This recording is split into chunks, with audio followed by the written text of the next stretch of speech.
Hello, it's Martin here. Welcome to another episode of converting Larry the Landy into an Overland camper. So what we're looking at today is the fitting out of the ply walls and ceiling.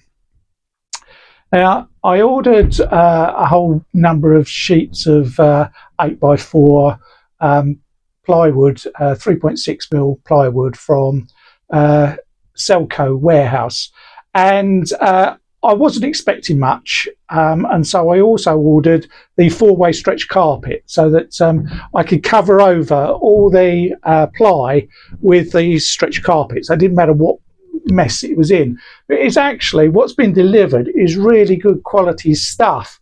So what I'm hoping to do is to do Danish oil on it and have a nice plain wood effect. I've had ply before. I've done some vans with ply before with stuff that's come from B&Q. It's a horrible red colour, and it comes up so dark when you put oil on it, and it's just depressing. Whereas this is really light stuff, and it's got a nice grain to it. So I'm hoping that I'm not going to have to put the carpet all over it. So what I was originally going to do was do strips of ply across the van, which would have been quite easy to do because, you know, it'd be nice manageable bits. But the problem is that when you're screwing into the metal ribs underneath the OSB board that I've put across the top here, there's likely that there's going to be variations in height as the tightness of the screws, or over time with humidity, the boards will warp, and you'll have these horrible gaps and ripples and all sorts. So what I've actually decided to do now is slightly more difficult to get it up, but will be better in the long term, and that is to do two sheets that go the entire length of the main body of the roof, and then have a like a seam. So what I'm going to use is a tongue and groove board that I've already got that will cover over the seam. So there'll actually be about a 3 or 4 centimetre gap between the two bits of ply. The tongue and groove board will go up over it, covering it over. Then that will account for any movement of the board's expansion and contraction, you know, because in the wintertime the wood will swell quite a bit as opposed to the summertime when it shrinks, and so you're allowing that movement, but at the same time getting a nice neat finish with that's obvious seam. But it is better to have an obvious seam using the board to cover it than having what you're trying to do is a concealed seam and it doesn't look good. So what I've done is I've cut my first piece of board, and you'll notice my nifty little poles holding it up. So if I turn the camera around, you can see what I'm doing. So first of all, I've just temporarily put up this bit of it's a bit of pallet wood, and just lightly screwed that to the roof. So there's a big gap. That meant that once I'd cut my board to size, I could lift it up and lap it in under there so that it holds up in place. And then I've got these nifty little holders, which are actually, one is a window cleaning pole, and one is a decorator's roof roller, ceiling roller. So that's holding it up in place. So then all I've got to do is screw this up in place on the ribs, and that's going to fit. But as you can see at the moment, there is no hole for the vent on this side. Now, fortunately, the vents, the surround that goes up inside the vent and covers over it is quite wide. I mean, it's about 4 centimetres extra all the way around. And so you're not going to be terribly accurate in cutting out the hole. You can be, fairly lax with the cutting and position of the hole, which is quite handy.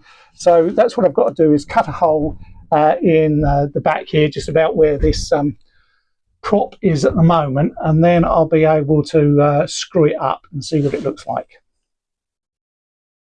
So that's the two pieces of the ceiling put up, and it just needs the bit through the middle to be put up there.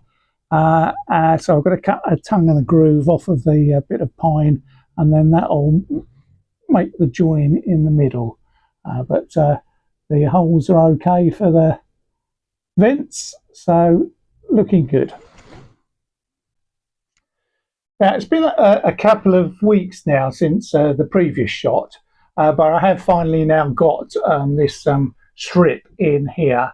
But the reason why it's taken a while to get that done is that in this part of the Luton here, I had some various leaks coming in, and it meant having to take out all the insulation, take out all the wooden framing, and try and work out exactly where the problems were. And so there were a number of leaks in that area that I needed to sort out and make sure that it was completely watertight before finally getting the wooden framing, the insulation back so that it's ready to ply. But you can see the strip here that goes the length of the van and joins between these two bits of ply. And by making it an obvious join, it's better than trying to do a concealed join that doesn't quite work. Similarly, you notice that I use black screws. And again, it's better to make it obvious that you've got screws than to pretend that they're not there and that they've disappeared. I've also put in this piece of architrave across, which makes up the difference between the two roof level heights and hides the raw edge of ply, and then I've plied through the ceiling through to the front. You'll also notice that there is a hole there, which is where the flue for a wood burning stove is going to be. I've made a wood burning stove out of an ammunition can, but I'll show you that at a later date. I've also started to ply the sides as well. Now, there were two options here. I could either do two vertical strips, which would be easy because they're only 4 foot wide, and it's easier to get it into the right shape to go up against the wall. But you've then got the problem of a join, which would sort of run down the middle just about there. So what I chose to do was to go the full width and have a gap at the bottom here. So now I've got to put in a piece down here to fill up to the floor. But 99% of that join is going to be covered over by sofas on this side. There'll be the seats and the kitchen up this end. The only bit will be just about here, which is going to be underneath the table. That's the only place you're going to see that seam. So that seems to be the best way, because nothing is ever square, even in what is apparently a square van like this. You have to make it fit to the shape that you've got. And if you're trying to convert a transit van or a Sprinter or something like that, then everything is curved everywhere, and there isn't a straight line anywhere. So you've always got to make things fit. So let's have a look and see how I do that. So if you look along the join where the wall joins the ceiling, you can see that it dips away as it reaches the change in heights. And so if you just got a flat, straight edge, then you've got gaps. So what you need to do is scribe your wood so that it matches the shape that you're working. And the way that I do that is I move the sheet up as high as it'll go, and nice and square, and either fix it or get somebody to hold it, whilst I get a pencil like this, find the lowest points where the biggest gap is, and get my pencil on that, and then using my knuckle, I draw along the whole length, and that way you get the shape of what you've got to cut out. Then if you cut along that line, you end up with a reasonable fit. Now, inevitably, there's still, as you can possibly see there, a little bit of a gap. I've got a shadow there. Oh, that's better. You can just see a little bit of the gap, but that's not a problem, because on this side, what you can see I've done is I'm going to be putting trunking in. I'm going to have surface wiring all the way around, so that you can always change your wiring. And so with this surface trunking, again, it's an obvious change between the wall and the ceiling, and it fills up the gap, and it doesn't make you think, oh, that's wrong. Although you can see that there are wobbles in the ceiling, it doesn't look so bad because you've got something in between, in this case the trunking. So what I've got to do now is do the bits down on the lower part there, and I've got to do the luton part, and I've got to work out exactly how I'm going to do it, so that these parts, you can't see the edges of the ply, so I've got to do it in the right order so that they overlap in the right way, so that you don't see the edges of the ply. One other thing to mention is the cutting out the holes for the window. Obviously, that's the very last thing that you do. Once you've got it all fitted at the ends and on the top, then you can start measuring and cutting out the hole. Now, there's a little bit of an overlap with the frame, so you've got a little bit of leeway, but you've got to be fairly careful that you cut the hole in the right place. So, you know, measure about 3 or 4 times and cut once, rather than cutting a hole and then finding that you've got a gap there, which is, you know, you've wasted a complete sheet then. But that has fitted quite nicely. So there we are, that's everywhere ply lined now. So what I chose to do on the sides here is do a lap joint rather than a butt joint. So the upper part laps over the lower part, and because you're looking at it normally from above, it doesn't look obvious. And so I've done in the luton now. On the left and right in these corners, right through to here, will be cupboards on that side, cupboards on that side. That's going to be the wood burning stove when that's finished, but there'll be cupboards behind it. And what I'm going to do is carpet these pieces up to that height round as far as the kitchen, and then there'll be an upright for the kitchen there, so the carpet will finish there. On this side, the carpet will finish again here, where there'll be a wall for the bathroom. I decided to continue this strip right the way through the luton as well. Although there's not 2 pieces to join in the luton, it looks better if that strip continues all the way through. It gives continuity of the roof. Now, actually, while talking about that, it is important to always think about what your roof looks like. Normally, you stood up like this and it looks fine. But when you're laying on a bed and looking up, then that's when you notice, oh, there's a screw that's aligned with all the others and things like that.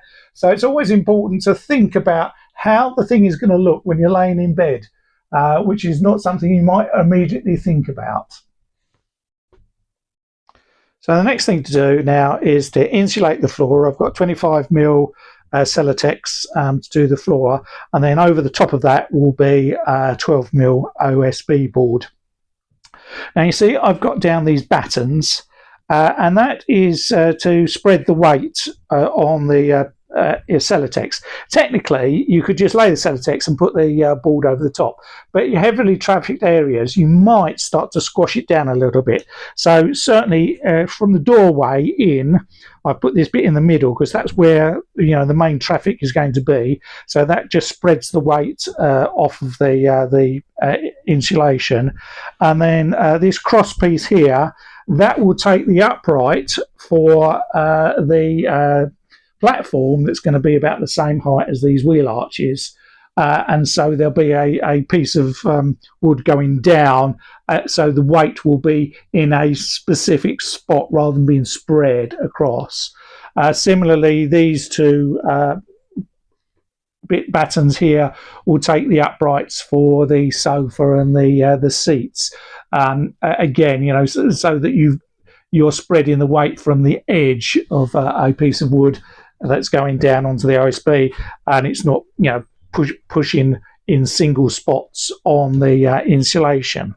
So that's my next job. Cut the insulation, put it in the little oblongs that I've got here, and then the flooring, I think it's going to be easier to do it in two parts. So I'll make one part for the front up to where the step is going to be, and then a bit that goes to the back here.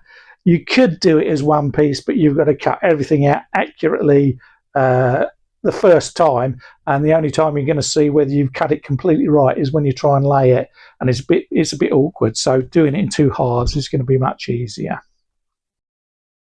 So there we are. That's the flooring insulation all done. I've also insulated the wheel arches, and so now the floor needs to be boarded with the OSB board, and the wheel arches I can just do in ply. Rightio then, so there is the floor all laid down now. Screwed in a few places onto the battens, but it's all looking okay. So here in this area there's going to be a platform that's the same height as the wheel arches there, and then there's going to be a sofa here, two seats on the table there, kitchen there, and the bathroom is going in that corner there. So my next job now is to get some 12mm ply to make the walls for the bathroom, and the base units for the seats and the kitchen. So that's for another video.